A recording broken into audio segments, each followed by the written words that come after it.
Sri Matre Namaha. I welcome you all devotees. In today's Satsanga, we will see Saundarya Sloka 9. Saundarya Sloka 9 will activate and balance all 5 elements. You can get mastery over earth, water, fire, air and space elements. It activates all your chakras related to the 5 elements present in your body. Now let me introduce the Satsanga. First we will see the Sloka 9, then we will see the meaning of Sloka 9, then we will see the sadhana process according to scriptures of Sloka 9, then I will explain the benefits of Sloka 9 sadhana. Now let us see the Sloka. The Sloka is as follows. Mahimooladhare kamapi manipure hutavaham stitam swadhisthane hrudi marutamakasamupari mano api bhru madhye sakalamapi bhitva kulapatham sahasrare padme saharahasi patya viharase. So this was the sloka. Let us see the meaning. O mother, you travel from Mooladhara chakra to Swadhisthana chakra, which represents Prithvi and Jala Tattva respectively in this body.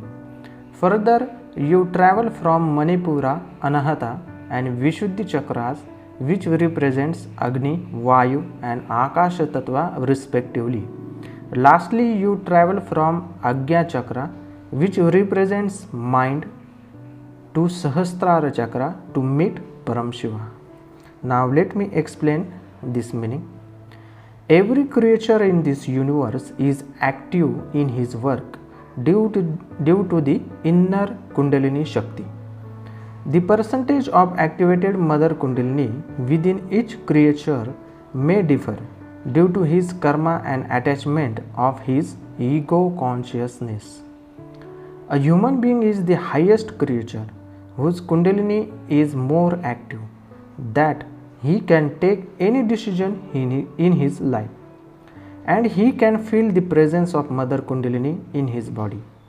When Mother gets activated in her or his astral form in the form of Kundalini Shakti, she travels through Mooladhara, Swadhisthana, Manipura, Anahata, Vishuddhi and Agnya chakra, which is present in the human astral body.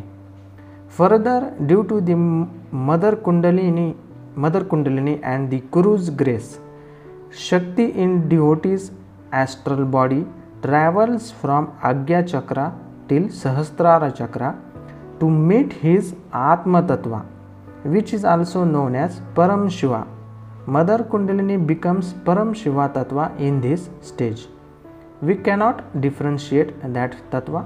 It is the only one in which both Mother and Param Shiva resides. So this was the meaning. Now let us see the sadhana process of Saundarya Sloka 9.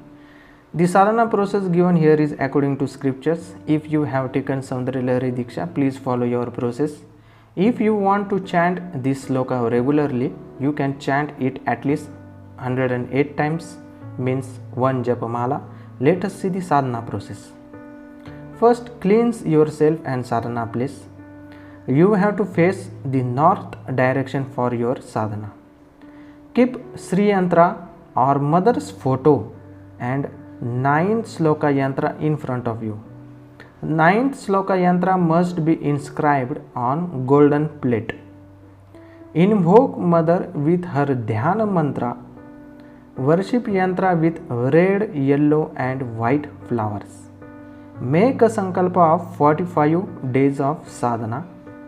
You have to chant 1000 times sloka every day. And lastly, offer prasada of milk girl to Mother and end your sadhana with dhyana mantra or prayer of the Mother. So this was the sadhana process of sloka 9. Now let us see the benefits of this sadhana. Benefits of Saundarya sloka 9. The benefits given here are common benefits gained by Srividya sadhaks who have taken Diksha. Even if you haven't taken Diksha, by chanting this sloka 108 times every day, means one japamala every day, with full devotion and surrenderance on mother's feet, you can achieve some of the benefits by mother's grace only. More benefits can be attained according to your karmas by the sadhana. Now let us see the benefits. First benefit is you will gain mastery over all 5 elements: earth, water, fire, air and space, that is akasha. If any person is absent for a long time from your home, he will return. All chakras of 5 elements will be activated in your body. The energy of all chakras of 5 elements in your body will be balanced. And last benefit is you will achieve a good understanding with your spouse, means your relationship problem will be solved. So these were some of the benefits. I hope you have gained some of the knowledge from this satsanga. In next satsanga we will discuss other slokas of Saundarya Lahari. Thank you all devotees. Srimatre Namaha, Srimatre Namaha, Srimatre Namaha.